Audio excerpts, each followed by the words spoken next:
अथ श्रीमंगला गौरी व्रत कथा।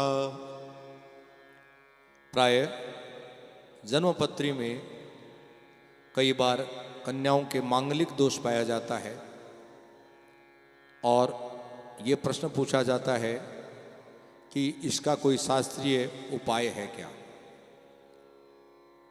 प्राचीन काल से ही विवाह उपरांत कन्याएं अपने पीहर में जाकर श्रावण मास में जितने भी मंगलवार आते हैं उन सभी को मंगला गौरी व्रत करती हैं और इसकी विधिवत पूजा करके कथा श्रवण भी करती हैं। प्रथम वर्ष पीहर में व्रत करके शेष 4 वर्षों में अपने ससुराल में व्रत करके पंचम वर्ष में इसके उद्यापन करने की भी एक परंपरा है। ये मांगलिक दोष निवारण का बहुत ही शास्त्र सम्मत उपाय है। प्रत्येक सुहागिन स्त्री को विवाहोपरांत ये व्रत करना चाहिए। मंगला गौरी व्रत कथा। श्री युधिष्ठिर जी महाराज ने भगवान श्री कृष्णचंद्र जी से प्रश्न किया, हे नंद नंदन, हे गोविंद, अनेकों कथाएं मैंने सुनी, अब मेरे कान पुत्र तथा आयु या पुत्र की दीर्घायु करने वाले व्रत को सुनने के इच्छुक है। भगवान श्री कृष्ण ने उत्तर दिया, हे शत्रुओं को नाश करने वाले युधिष्ठिर, मैं तुमसे अवैधव्य कारक अर्थात स्त्रियों को सौभाग्य प्रदान करने वाले एक व्रत का वर्णन करूंगा और इस विषय संबंधी एक प्राचीन कथा को कहूंगा। तुम सावधान होकर श्रवण करो। एक समय की बात है कि कुंडिन नामक नगर में ब्राह्मण भक्त तथा बहुधन संपन्न धर्मपाल नाम के एक सुप्रसिद्ध वैश्य निवास करते थे। पुत्र विहीन होने के कारण सपत्नीक व वैश्य हृदय से व्याकुल रहते थे। उनके घर पर नित्य प्रति शरीर में भस्म लगाए, रुद्राक्ष धारण किए हुए तथा जटाओं से युक्त एक शुभ दर्शनीय भिक्षुक आया करते थे, जिन्हें भिक्षार्थ प्रदान किए हुए अन्न को अस्वीकार करते देख एक दिन वैश्य पत्नी ने अपने पति से इस प्रकार कहा, हे स्वामिन, इन जटाधारी भिक्षुक का हमारे घर पर सर्वदा ही आगमन होता है, किंतु हमारे अन्न को यह स्वीकार नहीं करते, इस कारण मुझे अत्यंत खेद है। यह सुनकर वैश्य धर्मपाल ने कहा, हे प्रिय, यदि भिक्षा मांगने के लिए फिर कभी वे भिक्षुक आवे तो हे निष्पापे, तुम सुवर्णादि से अलंकृत होकर गुप्त रीति से दूसरे वस्त्र में अर्थात झोली में सुवर्ण प्रदान करना। अनंतर उस वैश्य पत्नी ने पति के कथनानुसार वैसा ही किया। इस पर उस जटाधारी ने शाप दिया कि तुम संतान विहीन हो जाओ। भिक्षुक के इस वाक्य को सुनकर वह स्त्री दुखित होकर बोली, हे स्वामिन, आपने मुझ पापिन को शाप दिया है, शीघ्र ही इससे मेरा उद्धार कीजिए। ऐसा कहकर दीन वचन बोलते हुए वैश्य पत्नी ने उस भिक्षुक के दोनों चरणों की वंदना की। जटाधारी भिक्षुक ने कहा, हे पुत्री, मेरी आज्ञा अनुसार अपने पति के समीप जाकर कहना कि नीले वस्त्रों को पहन नील वर्ण के घोड़े पर सवार हो जंगल की ओर प्रस्थान करें। जहां पर उनका घोड़ा रुक जाए उस भूमि को खोदें। खोदने पर उन्हें पक्षियों से युक्त मृग तथा वृक्ष समूहों से वेष्टित सुवर्ण से रचा हुआ माणिक इत्यादि विविध रत्नों से शोभित तरह तरह के फूलों से युक्त एक रमणीक देव मंदिर दृष्टिगोचर होगा, जहां पर भक्त जनों पर कृपा करने वाली जगदात्मा जगदम्बा भवानी विराजमान है। उन्हीं भवानी की तुम्हें मन से विधिपूर्वक आराधना करनी चाहिए, वे ही तुम्हारा उद्धार करेगी। भिक्षुक के इस प्रकार आनंददायक वचन सुनकर उस वैश्य पत्नी ने बारंबार भिक्षुक के चरणों में मस्तक नवाया। उसी समय वह जटाधारी भिक्षुक अंतर ध्यान हो गए। तब वैसे पत्नी ने कहा, हे स्वामिन, यहाँ आइए और भिक्षुक ने जो कुछ कहा है उसे आदर पूर्वक श्रवण कीजिए। उस भिक्षुक ने जैसा कहा था वह उसने अपने पति को कह सुनाया। वैश्य ने भी आदर पूर्वक सब कुछ सुनकर नीले वस्त्रों को पहनकर नीले घोड़े पर सवार होकर वन की ओर प्रस्थान किया। रास्ते में विविध प्रकार के वृक्षों को देखकर वैश्य भयभीत हुए। इसके अतिरिक्त मृग, सिंह, दांत वाले पशु, शुकर इत्यादि पशुओं को भी देखकर वे रास्ते में भय से व्याकुल हुए। अंत में लाल तथा नील वर्ण के कमल तथा चकवा चकवी पक्षियों से सुशोभित एक सुसज्जित जलाशय देखा। उसमें अच्छी तरह स्नान तर्पण आदि नित्य क्रियाएं संपन्न की। फिर घोड़े पर सवार होकर गहन वन की ओर चले। एक स्थान पर घोड़े को फिसलता हुआ देखकर वह उसी क्षण घोड़े से उतरे। वहां पर जब तक देव मंदिर दृष्टिगोचर न हुआ तब तक पृथ्वी खोदते रहे। कुछ काल के बाद उन्होंने प्रसन्न चित्त से एक महान तथा बृहद देव मंदिर के दर्शन किए। वह देवालय चारों ओर से मोती, माणिक इत्यादि विविध रत्नों से सुशोभित था। जटाधारी भिक्षुक के वाक्यों को स्मरण कर वैश्य ने आश्चर्यचकित हो भगवती का पूजन किया। सुनहरी वस्त्र, चंदन, अक्षत, चंपा इत्यादि पुष्प, धूप, दीप, सटरस संयुक्त अनेक प्रकारों के पकवान, नाना प्रकार के शाक तथा दुग्ध, घृत एवं शर्करादि से युक्त नैवेद्य अर्पण कर शुद्ध्यर्थ मलयागिरी, चंदन इत्यादि सामग्री को संपादन कर शांत चित्त से फल, तांबूल, दक्षिणा सहित महाधनवान ने श्रद्धा पूर्वक पूजन संपन्न किया। सगुण अर्थात मूर्ति के स्वरूपानुसार ध्यान पूर्वक गुप्त मंत्र का जप भी किया। भगवती उस देवी भक्त वैश्य के समक्ष प्रसन्न भाव से बोली, हे वैश्य, यहाँ पर किस अभिप्राय से पूजा तुमने संपन्न की है? जो इस प्रकार पूजन संपन्न करता है उसे मैं अद्भुत वर प्रदान करती हूँ।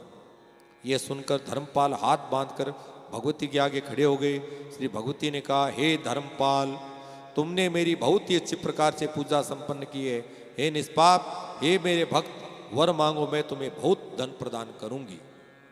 धर्मपाल ने कहा, हे देवी, आपकी कृपा से मेरे पास बहुत धन संपत्ति है, किंतु मैं पुत्र विहीन हूं, इसलिए पितरों के उद्धारक एक उत्तम पुत्र की प्राप्ति की अभिलाषा करता हूं। एक भिक्षुक मेरे गृह में आते हैं किंतु मेरे अन्न को स्वीकार नहीं करते, इसलिए सपत्नीक मुझे अत्यंत दुख है। इस प्रकार वैश्य के दीन वचनों को सुनकर भगवती ने कहा, हे धर्मपाल, तुम्हारे भाग्य में सुखदायी पुत्र नहीं है, तो भी विधवा होने वाली कन्या, अल्पायु पुत्र या नेत्रविहीन दीर्घायु पुत्र, इन तीनों में से किसी एक वर की याचना करो। धर्मपाल ने कहा, मुझे अल्पायु पुत्री प्रदान कीजिए, इसी में अपने को कृतकृत्य समझूंगा, क्योंकि इससे नरक स्थित पितरों को उद्धार करने में समर्थ होऊंगा। श्री देवी जी ने कहा, मेरे बगल में स्थापित श्री गणेश जी की नाभि पर चढ़कर उनके पार्श्व में स्थित चमत्कार पूर्ण आम के फल को ले जाकर अपनी धर्म पत्नी को प्रदान करना, इससे निसंदेह पुत्र उत्पन्न होगा। इस प्रकार देवी के वचनानुसार वह वैश्य उनके बगल में जाकर गजवदन की नाभि पर चढ़ने से मोह को प्राप्त हुआ। फल को उतार लेने के बाद उसे पुनः दूसरा फल दृष्टिगोचर हुआ। इसी प्रकार बारंबार फल उतारने पर भी उसे एक अन्य फल दिखलाई देता रहा। तदनंतर क्रोधित गणपति जी ने धर्मपाल को शाप दिया कि 16वां वर्ष प्राप्त होते ही तुम्हारे पुत्र को सर्प डसेगा। धर्मपाल अच्छी तरह फल को वस्त्र में बांधकर अपने घर की ओर चल दिया। घर पहुंचकर उसने अपनी भार्या को फल दिया। उस प्रतिव्रता ने उसे भक्षण कर लिया। अपने पति के संयोग से उसने गर्भ धारण किया और 9 मास पूर्ण होने पर उसने उत्तम पुत्र को उत्पन्न किया। पिता ने चित्त में संतुष्ट होकर जात कर्म संस्कार किया। 6ठे दिन में षष्ठी पूजन किया। 12वें दिन में नामकरण संस्कार में उसका शिव नाम रखा। 6ठे महीने में अपूर्व अन्नप्राशन संस्कार संपन्न किया। तृतीय वर्ष में चूड़ाकर्म मुंडन तथा 6ठे वर्ष में हे युधिष्ठिर, वैश्य ने अपने पुत्र का उपनयन संस्कार कर ब्राह्मण को संतुष्ट किया। जिस विप्र ने यज्ञोपवीत प्रदान किया वह संतुष्ट चित्त हुआ। पुत्र ने जब 10वें वर्ष में प्रवेश किया तब तीव्रता ने अपने पति से कहा कि बालक का विवाह भी अच्छे मुहूर्त में कर देना उचित है। धर्मपाल ने कहा, मैंने संकल्प किया हुआ है कि बालक जब श्री काशी धाम से विश्वनाथ का दर्शन कर लौट आएगा तब उसका विवाह संस्कार संपन्न किया जाएगा। ऐसा कहकर उसने साथियों तथा उसके मामा सहित बहुत कुछ धन देकर अपने पुत्र को काशीपुरी के लिए रवाना कर दिया। मार्ग में सद्धर्मों का आचरण करते हुए वे प्रतिष्ठापुर में पहुंचे। उस रमणीक नगर में उन्होंने कुछ कन्याओं को परस्पर खेलते हुए देखा। उस कन्या समूह में गौरवर्णा सुशीला नाम की एक कन्या थी। उसके साथ किसी सखी का झगड़ा हो गया और वह उस कन्या को बारंबार हे अभागे, हे रंडे इस प्रकार संबोधन कर गाली देने लगी। सुशीला ने कहा, हे सखी, तुमने मुझे व्यर्थ में ही गाली दी है, क्योंकि मेरी माता मानवती मंगला गौरी व्रत का आचरण करती है। उस व्रत के प्रभाव से संपूर्ण संबंधिनी प्यारी महिलाएं आजन्म विधवा नहीं हो सकती।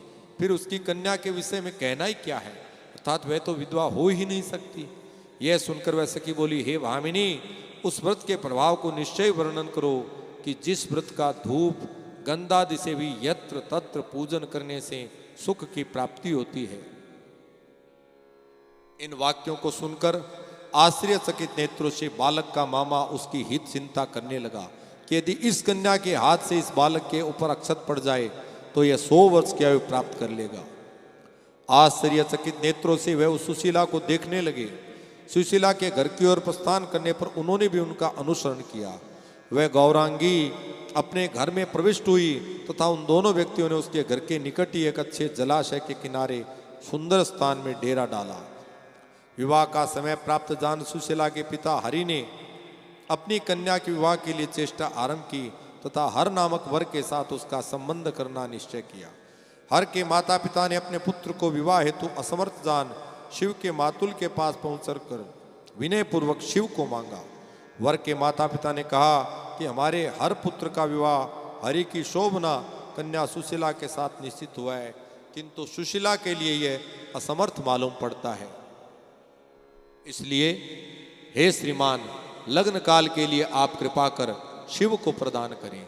लग्नोत्तर हम लोग पुनः शिव को लौटा देंगे। मामा ने कहा कि हे प्रिय भासी, शिव को आप लग्न काल में अवश्य ले लीजिएगा। तत्पश्चात मुहूर्त उपस्थित होने पर शिव का विवाह सुसंपन्न हो गया। उस रात्रि में चक्र में ही सुशीला के साथ शिव ने शयन किया। उस रात मातृ रूप से मंगला गौरी स्वप्न में प्रकट होकर पतिव्रता सुशीला से कल्याण युक्त वाणी बोली, हे गौरांगी सुशीले, तुम्हारे पति को डसने के लिए एक महाभयंकर सर्प उपस्थित हुआ है। उठो और उसके समक्ष दुग्ध रखो, एक घड़ा भी स्थापित करो, वह उसमें प्रविष्ट हो जाएगा। तब तुम अपनी साड़ी के पल्ले से इसका मुंह बांध देना। प्रातःकाल उठकर वह शुभ वायना अपनी माता को दे देना। इस प्रकार श्री मंगला गौरी के वचन सुनकर सुशीला उसी क्षण उठ बैठी और अपने आगे फुंकार करते हुए एक महाभयंकर काले सर्प को देखा। तब श्री गौरी के कथनानुसार उसने सब कार्य किए और फिर निद्रावस्था में हो गई। तब निकट सो रहे वर ने सुशीला से कहा, मुझे अत्यंत क्षुधा लगी है, मुझे भोजनार्थ लड्डू इत्यादि मिष्ठान्न शीघ्र दो। ऐसा सुनकर सुशीला एक पात्र में लड्डू इत्यादि कुछ मिष्ठान्न लाई। शिव ने भोजन कर उस पात्र में अपनी अंगूठी रख दी। इसके अनंतर उस सुंदर वर ने किसी गुप्त स्थान में अंगूठी सहित उस पात्र को छिपा दिया। सब रहस्य जानने वाले उस शिव ने अपने कौतुकागार में सुखपूर्वक शयन किया। प्रातःकाल होते ही शिव अपने निवास स्थान पर आ गया और सुशीला ने स्नान आदि कर शुद्ध हो वह वायना अपनी माता को समर्पण कर दिया। माता ने उसके भीतर एक उत्तम मोतियों का हार देखा। अत्यंत प्रसन्न चित्त से उसने अपनी प्रिय कन्या को उसे प्रदान कर दिया। तत्पश्चात सकुचाते हुए मुस्कुराकर कन्या सुशीला ने चरणों को धोते हुए माता से कहा, हे जननी, यही मेरे पति है। कन्या के पिता हरि ने आश्चर्यचकित हो मंगल दर्शन शिव से पूछा कि हे शिव, क्या आपका कोई चिन्ह यहाँ पर है तो मुझसे कहो और दिखलाओ। हरि के वचनों को सुनकर शिव प्रसन्न चित्त से उनके घर में यह कहते हुए कि मेरा यहाँ पर चिन्ह उपस्थित है, कमरे में प्रविष्ट हुए। उस पात्र को जिसमें मिष्ठान भोजन किया था आदर पूर्वक शिव ने लाकर दिखला दिया। हरि ने उस पात्र को देखकर कन्या सुशीला को शिव को समर्पित कर दिया।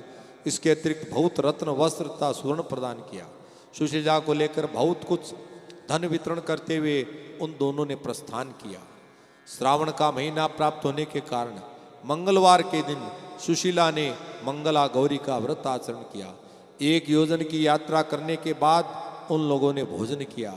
सुशीला ने कहा कि श्री गौरी का विसर्जन तथा दीपदान आदि कर हम लोगों को माता पिता के दर्शनार्थ आदर सहित जाना चाहिए। ऐसा कहकर जिस स्थान पर श्री गौरी का आह्वान किया था वहाँ पर वह सुशीला आई और उस जगह एक अत्युत्तम सुवर्ण का देवी मंदिर देखा। सुशीला के गौरी विसर्जन तथा दीपदान आदि कार्य संपन्न कर लेने के बाद उन लोगों ने माता पिता के दर्शनों की उत्कट इच्छा से प्रस्थान किया। कुंडिन नगर के निकट पहुंचने पर वहां के निवासी उन्हें देखकर विस्मित हुए। उन लोगों ने उत्कंठित होकर धर्मपाल को जाकर कहा, नगरवासियों ने कहा, हे धर्मपाल, आपके पुत्र को पत्नी सहित तथा साथियों को भी हम लोगों ने अभी अभी आते देखा है और वे लोग इधर आ रहे हैं। जब तक नागरिक ऐसा कह ही रहे थे तब तक वे भी सब पहुंच गए। माता पिता के प्रिय शिव ने उनके चरणों में प्रणाम किया। मामा ने अपनी बहन एवं धर्मपाल को नमस्कार किया तथा सुशीला ने भी अपने सास ससुर के चरणों में सिर नवाया। सास ने सुशीला से पूछा, हे सुशीले, हे कमललोचने, जिस व्रत के प्रभाव से मेरा पुत्र दीर्घायु हुआ है उस व्रत को कहो। सुशीला ने कहा, हे सास जी, मैं तो व्रत को नहीं जानती, किंतु अपनी माता मानवती, पिता हरि, ससुर धर्मपाल तथा आप सास जी को जानती हूँ तथा मंगला गौरी एवं अपने स्वामी को जानती हूँ। ऐसा कहकर सुशीला ने अपने हृदय में आनंद का अनुभव किया। भगवान श्री कृष्ण ने कहा, हे धर्मराज युधिष्ठिर, इस कारण स्त्रियों को यह व्रत सदैव करना चाहिए। युधिष्ठिर जी बोले, हे कृष्ण, इस व्रत का फल मैंने सुना, अब आप इसकी विधि कहिए। श्री कृष्ण जी ने कहा, विवाह के प्रथम वर्ष से आरंभ कर 5 वर्ष पर्यंत श्रावण के महीने में चारों मंगलवार में यह व्रत करना कर्तव्य है। प्रथम वर्ष में माता के घर, तदनंतर पति के घर में स्त्रियों को आदरपूर्वक व्रत करना चाहिए। प्रथम वर्ष में उत्तम व्रत का संकल्प कर सुंदर पीठ स्थापित कर उसके आगे मंगला गौरी की स्थापना करनी चाहिए। गेहूं के आटे का एक बड़ा दीपक बनाकर घृत से भरकर तथा एक शिला और छोटा पत्थर गोधूम पिष्ट से रचकर रखें। इस दीपक में 16 सूत्रों से निर्मित बत्ती जलावें तथा गंध पुष्पादि से षोडशोपचार करके मंगला गौरी का पूजन करें। 16 संख्या से तथा 5 बेलपत्रों से मंगला गौरी की पूजन कर अंग पूजा करनी चाहिए। धूप दीप नैवेद्य समर्पण कर वायना संकल्प करना चाहिए। ब्राह्मण माता कुलाचारानुसार सास तथा अन्यों को भी श्रद्धापूर्वक लड्डू, कंचुकी, वस्त्र, फल तथा दक्षिणा से युक्त वायना देना चाहिए। 16 दीपकों से आरती करनी चाहिए तथा लवण रहित अन्न का भोजन करना चाहिए। रात्रि में जागरण कर प्रातःकाल स्नान आदि कर शांत चित्त से मंगला जी का विसर्जन तथा क्रम से दीप दान आदि करना उचित है। पति की दीर्घायु की अभिलाषा करने वाली स्त्रियों को इस प्रकार 5 वर्षों तक यह व्रत करना चाहिए। युधिष्ठिर जी बोले, हे केशव, इस व्रतराज के उद्यापन की विधि का वर्णन कीजिए, क्योंकि बिना उद्यापन के व्रत निष्फल कहा गया है। श्री कृष्ण ने कहा, पंचम वर्ष प्राप्त होने पर शुभदायक उद्यापन करना चाहिए। श्रावण मास के मंगलवार के दिन व्रत करने का विचार कर प्रातःकाल उठकर स्नान आदि कृत्यों से भली प्रकार निवृत्त उद्यापन हेतु संकल्प करे। वेद वेदांग के ज्ञाता आचार्य का वर्ण करे। 4 केले के स्तंभ तथा द्वार युक्त घंटा तथा संवर युक्त मंडप निर्माण करे। बीच में पंचवर्ण युक्त चंदवा लगाना कर्तव्य है।